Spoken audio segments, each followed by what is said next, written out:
یہ سورہ فتح ہے اور اس کی آیت نمبر 10 ہے۔ اے جان عالم،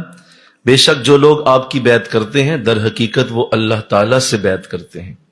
اللہ کا ہاتھ ان کے ہاتھوں پہ ہے، بس جس نے اس بیعت کو توڑ دیا تو اس کے توڑنے کا وبال اس کی ذات پر ہوگا، اور جس نے ایفا کیا اس عہد کو جو اس نے اللہ سے کیا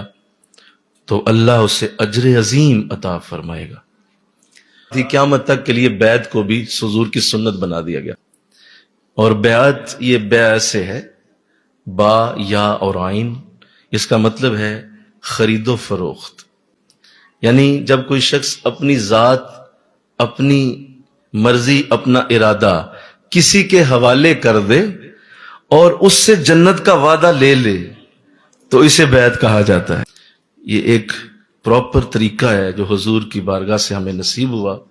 اور اللہ نے اسے جاری و ساری فرمایا۔ تو انسان کی باطنی بیماریوں کی شفا کے لیے بیعت کی جاتی ہے۔ غصہ ہے، حسد ہے، غیبت ہے،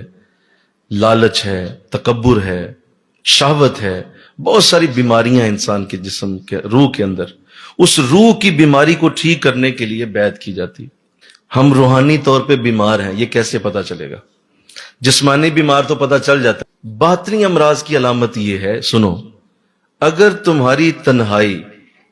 اور تمہارا لوگوں کے سامنے آنا اور ہے، تنہائی میں تم اور ہو،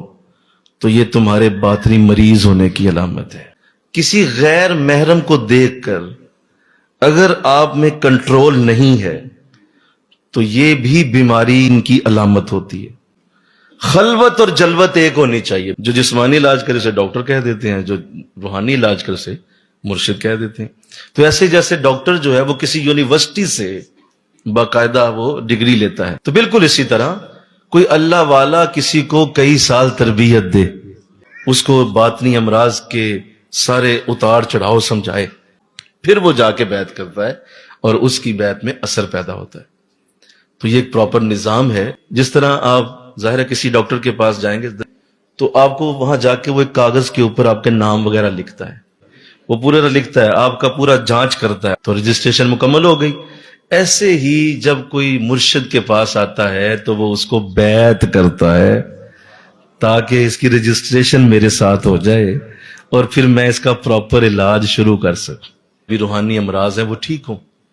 اور ہم تمہیں اس طرح بنا دیں کہ کل حشر کے دن جب تم اللہ کے سامنے جاؤ تو اللہ نے فرمایا کہ اس دن تمہیں کوئی شے فائدہ نہیں دے گی، نہ مال نہ تمہاری اولاد، ہاں تمہیں ایک پاک دل فائدہ دے جائے گا وہاں پہ۔ تو وہ پاک دل کرنے کے لیے کسی